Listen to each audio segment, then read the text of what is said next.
Have you ever looked at your life and felt a weight, a heavy, invisible chain shackling your potential, dragging you down into the quicksand of mediocrity? A weight not of your own making, but forged in the fires of another's doubt, another's fear, another's need? We are told to love thy neighbor, to be a good friend, a loyal partner, a dutiful child. We are taught to give, to share, to sacrifice. And we do. We give until our cups are empty, until our well springs of ambition run dry, until we look in the mirror and no longer recognize the spark that once ignited our dream. We become the silent, dutiful caretakers of other people's insecurities, the unwilling custodians of their unresolved traumas. And we wonder why we're exhausted. We wonder why our grand visions feel so distant, so unattainable. We wonder why the energy we desperately need to build our empires, to write our symphonies, to conquer our mountains is gone. It's not lost. It's been siphoned. Think for a moment about the people you hold closest, the ones who have a key to the inner sanctum of your mind and heart. Do they enter with a torch to illuminate your path, or do they bring a vacuum to suck the light from the room? The truth is, many of us are trapped in relationships where the exchange is not one of mutual uplift, but one of silent, soul-crushing depletion. This isn't about blaming anyone. This is about seeing reality with stark, unblinking clarity. Because what I understood, what all the titans from Edison to Carnegie to Ford understood, was that your environment, your inner circle, is not a passive backdrop. It is an active force, a co-creator of your destiny. And if that force is negative, if it's a vortex of draining energy, your journey towards greatness becomes a Sisyphean struggle. You're pushing a boulder uphill while someone else is actively trying to push it back down. Consider the law of gravity. It is an undeniable force. Your relationships have a law just as powerful, the law of energy exchange. You are either uplifted or you are drained. There is no neutral ground. A relationship where your ambition is met with sarcasm, where your victories are greeted with backhanded compliments, where your failures are secretly savored, that is a gravity well of negativity. It's a subtle, insidious poison that doesn't kill you outright, but slowly erodes your will to live, to thrive, to dream bigger. It's the friend who, when you share your audacious business idea, says, "That's a big risk. Are you sure you're ready for that?" It's the partner who, when you announce you're starting a new fitness journey, says, "You've tried this before. It never sticks." It's the family member who, when you finally take a leap of faith, reminds you of every time you've stumbled. These aren't just words. They are seeds of doubt planted deep within your subconscious, and they grow into a thorny forest of fear that blocks your path. I spent over 2 decades studying the most successful people of his time. He didn't just study their habits. He studied their inner world, their beliefs, their associations. What he found was a consistent pattern. These giants of industry and innovation, Carnegie, Rockefeller, Ford, they didn't surround themselves with small-minded thinkers. They didn't keep company with those who saw the world through a lens of lack and limitation. They created mastermind alliances, groups of individuals who shared a common purpose, a common vision, and most importantly, a shared energy of ambition and encouragement. They understood that the collective energy of a group is exponentially more powerful than the sum of its parts. Your inner circle should be a mastermind alliance, a crucible of shared ambition, not a social club of mutual commiseration. This is not a call to abandon everyone who has ever doubted you. It is a call to conscious awareness, to an honest audit of your most significant relationships. It is a demand that you ask yourself a difficult question. Does this person's presence in my life elevate my thinking, or does it shrink it? Does their energy empower me, or does it leave me feeling smaller, less capable? If you find yourself consistently feeling exhausted, demotivated, and uninspired after spending time with someone, listen to that feeling. It is not a random emotion. It is a signal from your deepest self, a warning that your life force is being depleted. It's time to stop justifying their behavior, to stop making excuses for their negativity, to stop clinging to the ghost of what a relationship once was, and to face the truth of what it is right now. The first step toward reclaiming your energy is acknowledging that the drain exists. It's a quiet, insidious drain that often goes unnoticed until you're left with nothing. It's the partner who expects you to be a perpetual source of their happiness without ever contributing to yours. It's the friend who only calls when they need something and then disappears when you do. It's the family member who sees your success not as a reason for celebration, but as an opportunity for envy. The emotional cost of these relationships is immense, and it's a cost you can no longer afford to pay if you are serious about achieving your dreams. To build a cathedral, you need a strong foundation. You cannot build a life of purpose, power, and wealth on a foundation of emotional quicksand. What's the antidote? It's not just about cutting people off. It's about building a new foundation, a new environment, a new ecosystem of support. It's about consciously seeking out individuals who have a burning desire for growth, who are relentlessly optimistic, who see obstacles as opportunities and not roadblocks. It's about finding your tribe, your mastermind. Look for the people who are doing the work, who are in the arena, who are building their own dreams, because they understand the struggle and the glory. They won't have time for your excuses, and they will not tolerate your self-pity. They will challenge you, push you, and hold you accountable. Their energy won't drain you. It will electrify you. Think of Elon Musk and his teams at SpaceX and Tesla. You think they're surrounded by people who say that's impossible? Of course not. They are surrounded by brilliant, driven individuals who share a maniacal belief in the impossible and who find a way to make it happen. This is not a selfish act. It is an act of profound self-preservation and, paradoxically, an act of service. Because when you finally break free from the chains of draining relationships, when you reclaim your energy and your focus, you become a force for good in the world. You are no longer the drained, exhausted version of yourself. You are the empowered, purposeful version, the one who can build the businesses, create the art, and solve the problems that will lift us all up. Your success is not just for you. It is a testament to what is possible. And the people who truly love you will celebrate your journey because they understand that your light is not finite. It is a flame that, when tended correctly, can light up the entire world. But first, you must protect your own flame. You must guard it with a fierce, unwavering conviction.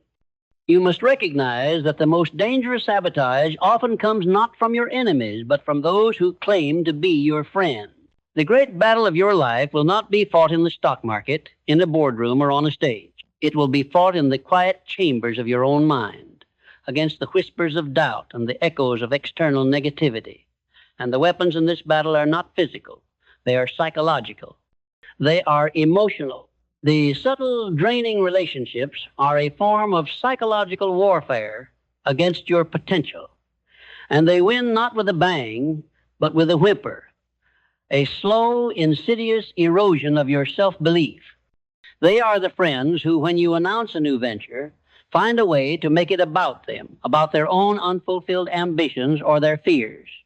They are the partners who, instead of celebrating your promotion, are suddenly withdrawn or find a reason to pick a fight because your success inadvertently highlights their own stagnation. This isn't about malice. Often, it's about their own insecurity projected onto you. But understanding the why doesn't change the outcome. A knife is still a knife, regardless of the intention of the hand that holds it.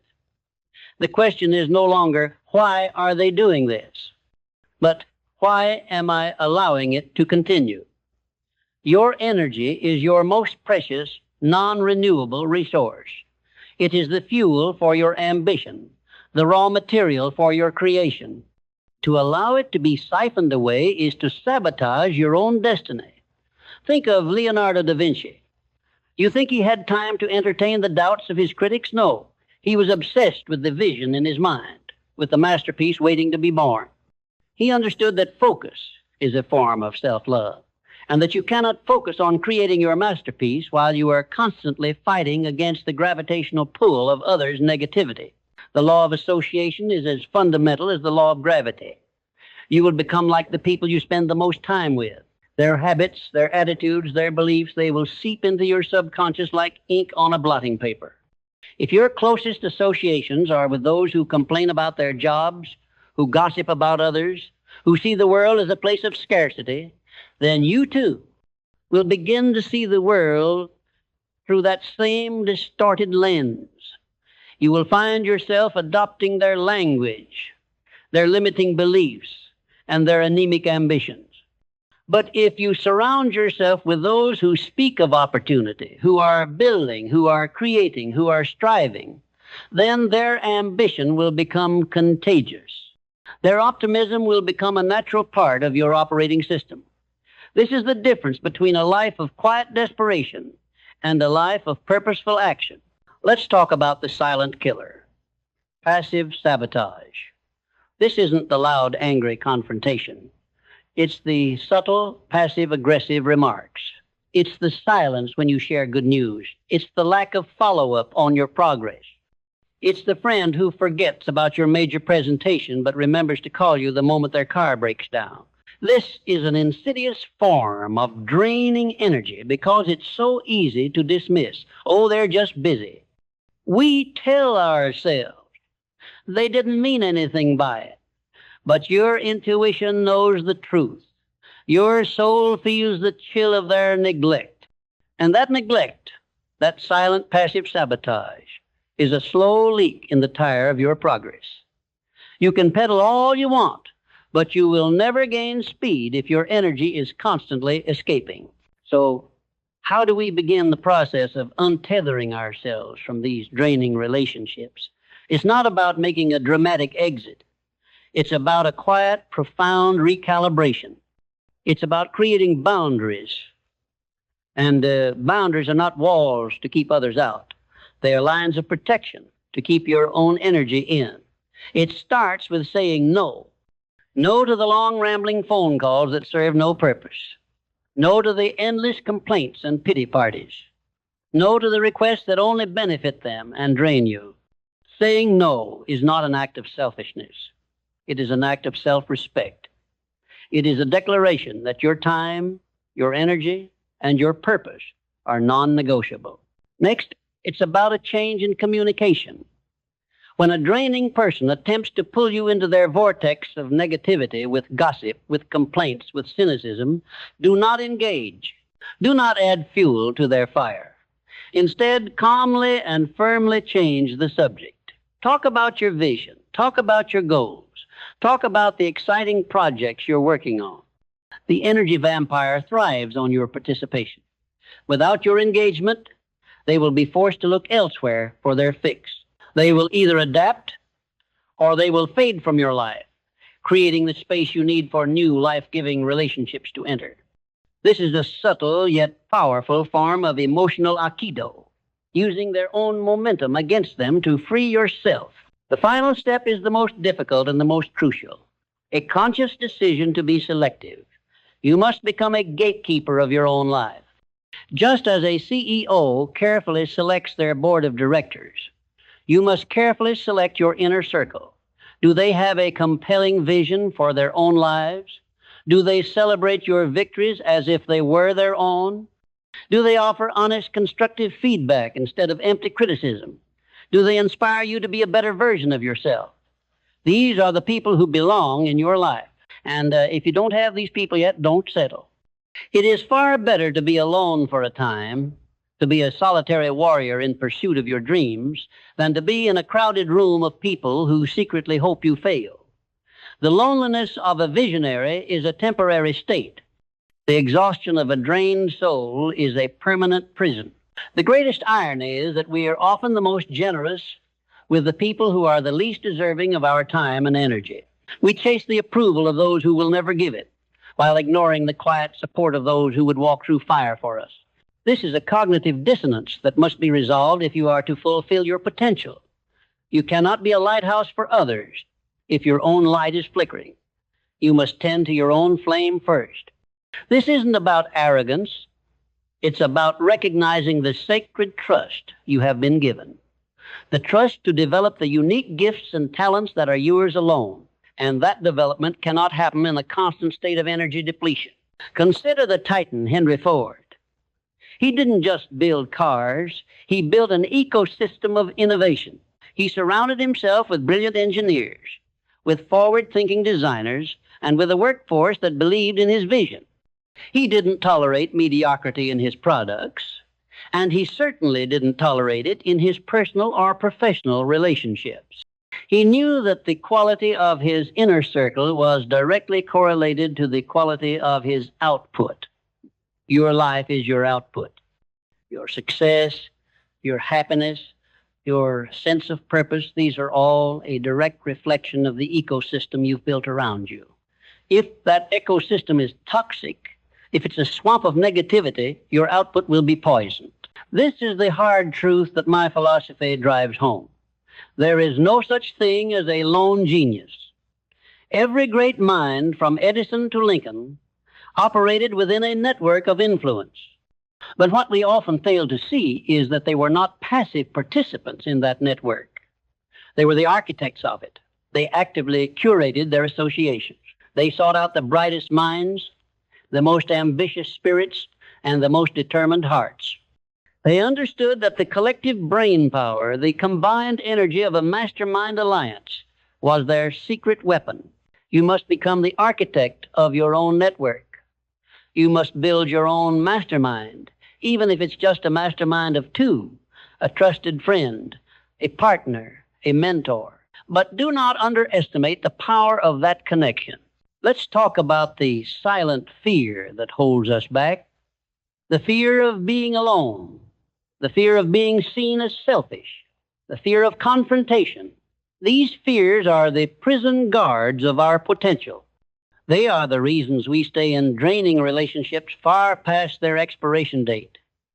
We would rather suffer in familiar misery than take the risk of facing the unknown.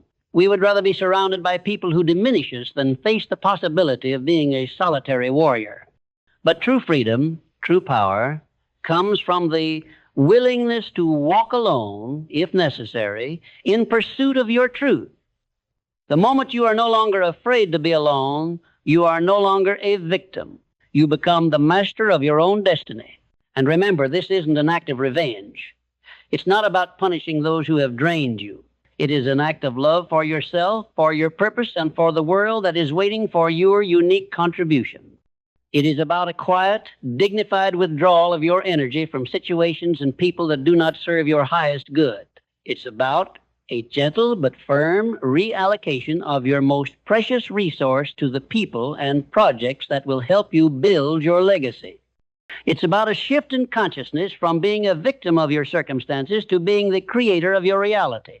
The time for passive acceptance is over. The time for silent suffering is over. The time for allowing others to dictate your emotional and energetic state is over. The great architects of our world, from Disney to Steve Jobs, were not people who waited for permission. They were people who had a compelling vision and who surrounded themselves with people who shared that vision. They were masters of their own environment, and you must become the same.